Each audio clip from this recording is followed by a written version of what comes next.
안녕하세요. 지금부터 가운고등학교 원격 체육 수업을 시작하겠습니다.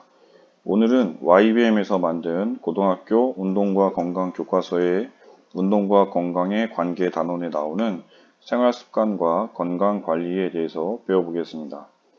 생활습관과 건강관리에는 건강과 건강관리, 건강과 생활습관, 건강한 생활습관 형성을 위한 실천의 내용이 있습니다. 이 강의는 YBM에서 제공한 교과서와 파워포인트 자료로 이루어져 있습니다.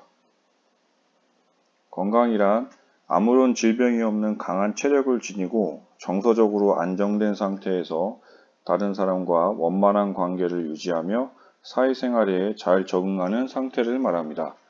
세계보건기구에서는 건강을 단지 질병이 없거나 허약하지 않은 상태뿐만 아니라 신체적, 정신적, 사회적으로 안녕한 상태라고 정의 내리고 있습니다. 건강에는 근력, 근지구력 등의 체력으로 알고 있는 신체적 건강과 자존감, 자신감 등의 정신적 건강, 그리고 원만한 대인관계와 같은 사회적 건강이 있습니다. 건강관리란 건강 유지, 체력 증진, 질병 예방을 위한 모든 활동을 말하며 청소년기는 발육이 최종 단계에 도달하는 시기로 평생 건강 유지 및 증진의 밑거름이 되므로 건강관리가 매우 중요합니다. 건강에 영향을 주는 요인에는 규칙적인 운동, 체중 관리, 스트레스 관리 등의 생활습관, 성, 연령 등의 유전적 요인, 사회 경제적 여건, 교육 등의 사회적 환경 요인, 안전한 물, 깨끗한 공기 등의 물리적 환경 요인, 그리고 보건의료 제도가 있습니다. 건강을 위한 생활 습관에는 규칙적인 운동과 건강한 식단과 규칙적인 식사, 원만한 대인관계 유지, 여가 활동, 그리고 충분한 수면이 있습니다. 건강을 위협하는 생활 습관에는 운동 부족, 수면 장애, 불규칙한 식습관, 그리고 과다한 미디어 사용 등이 있는데 이로 인해 체력 저하, 스트레스 증가, 영양 불균형, 집중력 저하 등을 겪을 수 있습니다. 건강한 생활 습관을 형성하여 규칙적으로 건강을 관리하면 신체적, 정신적, 사회적 건강을 증진시킬 수 있습니다.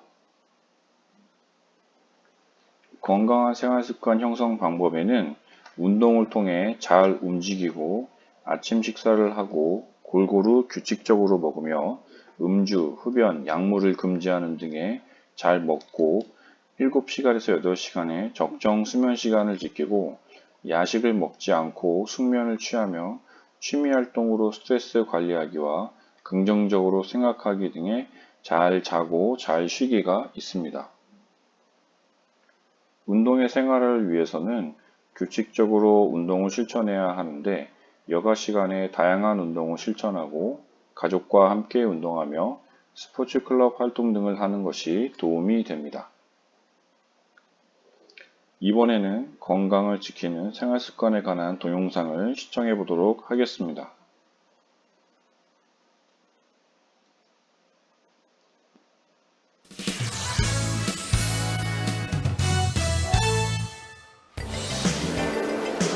주변에서 익히 들어오면서 너무나 당연스럽게 생각하는 건강 상식 중에는 과학적인 근거가 없는 것들이 꽤 많습니다.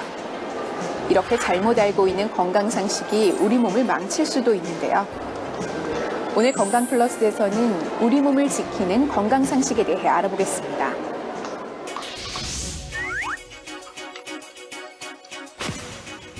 탄산음료를 마시고 치아에 착색될까봐 바로 양치질을 하는 분들이 많은데요.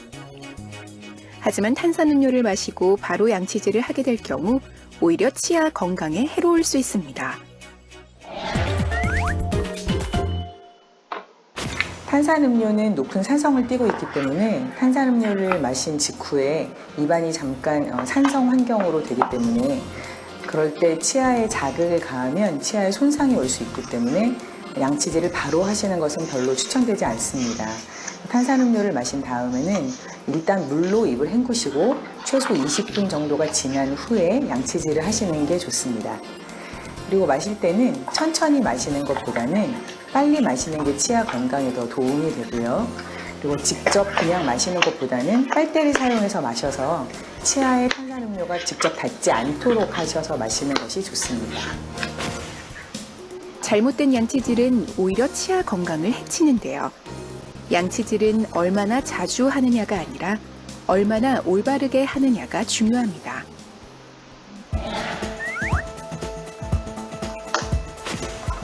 껌의 기초제가 고무를 만드는 원료가 사용되기도 하지만 뱃속에서 오랫동안 남아있는 것은 아닙니다. 적은 양의 껌을 삼켰을 때는 소화기관을 통해서 자연스럽게 소화가 됩니다. 저는 껌을 씹고 삼키는 습관이 있는데 괜찮은가요?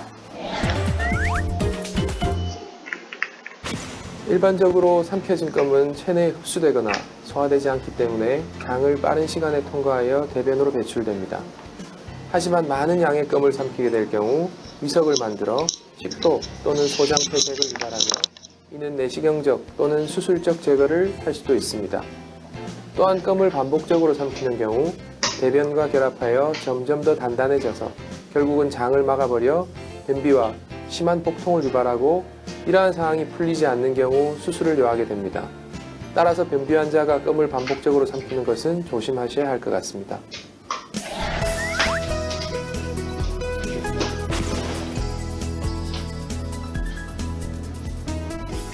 뭐야, 머리 안 감았어?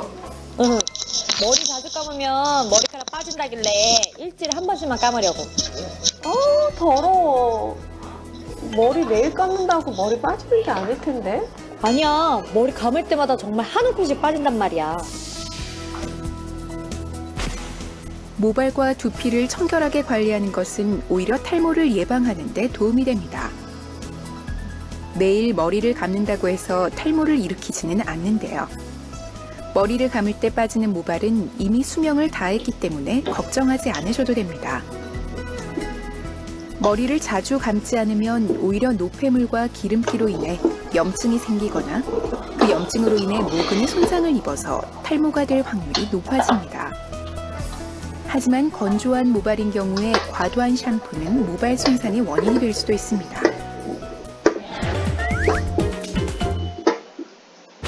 평상시 모발을 건강하게 관리하는 방법으로는 헤어드라이어의 과도한 사용은 모발에 손상을 줄 수 있으므로 모발과 적당한 거리를 두고 천천히 말리고 바람은 저온에서 시작해서 서서히 온도를 올리는 것이 좋습니다. 머리빗은 빗살 간격이 넓어서 모발과의 마찰이 적고 모발이 끊어지지 않는 것이 좋으며 모발이 너무 젖어 있거나 너무 건조한 상태에서 빗질을 하시면 모발에 손상을 줄 수가 있습니다. 샴푸의 횟수는 지성 모발인 경우에는 매일, 보통의 경우에는 이틀에 한 번 정도가 무난합니다. 가벼운 두피 마사지는 두피의 혈액순환을 촉진해서 도움이 되지만 손톱으로 너무 심하게 마사지를 하면 두피에 손상을 줄 수 있으니까 주의하셔야 합니다.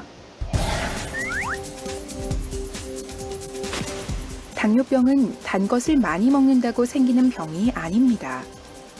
당뇨병은 몸의 혈당을 조절하는 호르몬인 인슐린이 그 기능을 제대로 발휘하지 못해서 생기는 병인데요. 우리 몸은 단 음식을 많이 먹어도 인슐린이 혈당을 조절할 수 있습니다. 당뇨병은 인슐린이 역할을 잘하지 못해 혈당이 높아지면서 생기는 것이기 때문에 단 음식을 많이 먹는다고 해서 당뇨병이 생기는 것은 아닙니다. 단 음식 자체가 당뇨병을 유발하지는 않습니다. 하지만 단 음식을 많이 먹는 습관을 가진 사람은 비만해질 위험이 높고 비만해지면 그 내장 지방의 어떤 여러 가지 물질들이 인슐린의 작용을 방해합니다. 이런 거를 저희가 인슐린 저항성이라고 하는데요. 인슐린 저항성이 심해지면 당뇨병에 걸릴 위험이 높아질 수는 있겠습니다. 평소 잘못 알고 있었던 생활 습관들이 오히려 건강을 해칠 수 있습니다. 나도 모르게 하고 있었던 건강을 해치는 나쁜 습관들, 오늘부터 하나씩 고쳐나가시기 바랍니다. 지금까지 건강플러스였습니다.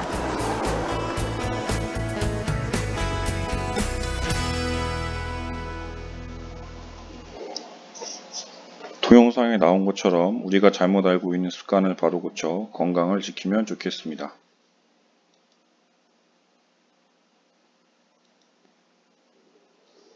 마지막으로 건강한 생활습관 형성을 위해 운동의 생활화를 하여야 하는데 3가지가 단계가 있습니다. 자신의 생활습관과 건강 상태를 고려하여 운동을 계획하고 효과적인 방법으로 꾸준히 실천하며 실천한 내용을 평가하여 새로운 계획을 수립하거나 계획을 재조정하는 것입니다. 여러분들도 이와 같이 운동의 생활화를 통하여 건강관리를 잘 하시기를 바라겠습니다. 지금까지 수고하셨습니다. 이것으로 생활습관과 건강관리 강의를 마치겠습니다. 감사합니다.